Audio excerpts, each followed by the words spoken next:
one of the bloodiest battles of the Middle Ages just stopped.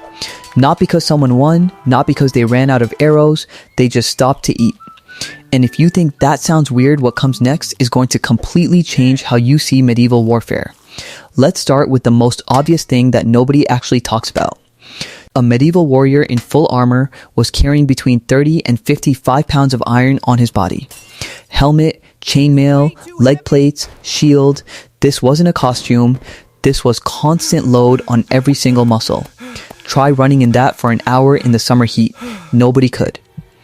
After 30 minutes of active combat, a warrior's heart was working at its absolute limit. Body temperature spiked to dangerous levels and muscles just gave out. Not from an enemy sword, but from overheating and dehydration. Commanders knew this. They called pauses not out of kindness, but because an army without strength is just a crowd of people in iron that collapses on its own. At Crécy in 1346, French cavalry attacked the English in waves. Between each wave there was a pause, not because the French were being polite, because the horses and riders physically could not continue without a break.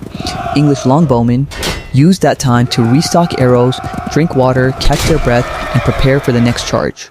Nobody was sprinting non-stop for hours. That's a myth Hollywood invented, not real medieval tactics. A real battle looked like a series of short, brutal clashes with breaks in between. More like a boxing match than a movie. But physiology is only part of the story. There was another reason for stops that a modern person would never even think about: the church. The Catholic Church in the Middle Ages had more power over soldiers than any general ever could. The peace of God and the truce of God were real medieval institutions, officially established by church councils. They banned any combat from Wednesday evening to Monday morning and during all religious holidays. Those who broke the truce were excommunicated. And for a medieval soldier, that was more terrifying than any execution, because it meant eternal damnation.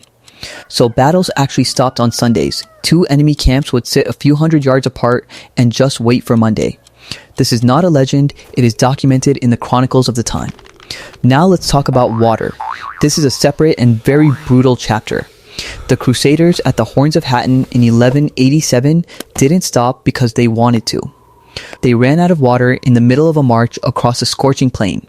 Saladin knew this in advance. He controlled every spring and well in the area. An army without water in summer heat stops being an army within 4 to 6 hours. Men cannot hold a sword, cannot run, cannot think straight. Saladin didn't defeat the Crusaders with bravery or numbers. He defeated them with logistics. He simply removed water from their route and waited. And that became one of the most devastating defeats in all of Crusader history. The army essentially ceased to exist as a fighting force before the main battle even began. Food deserves its own conversation too. A medieval soldier burned through roughly 8 to 10,000 calories a day during an active campaign. That is nearly 4 times what an average person consumes today. Without regular food intake, combat effectiveness collapsed catastrophically within 24 hours. So commanders who seemed ruthless and cold-blooded were actually carefully calculating exactly when to stop for meals. Not because they cared about the comfort of their soldiers, but because a hungry army loses even to a weaker opponent. It was not compassion, it was math. And here is the core paradox of medieval warfare that destroys every Hollywood cliché you have ever seen. Everyone assumes the winner is the strongest, the bravest, or the best armed. But the real winner was always the one who managed 3 things better than his enemy: water, food, and rest time for his people. The general who understood human physiology better than his opponent had a battle-ready army when the enemy was already falling off their feet. The exact same logic you see in elite modern sports. Except the stakes were slightly different. Not a trophy, not a medal, the survival of an entire people.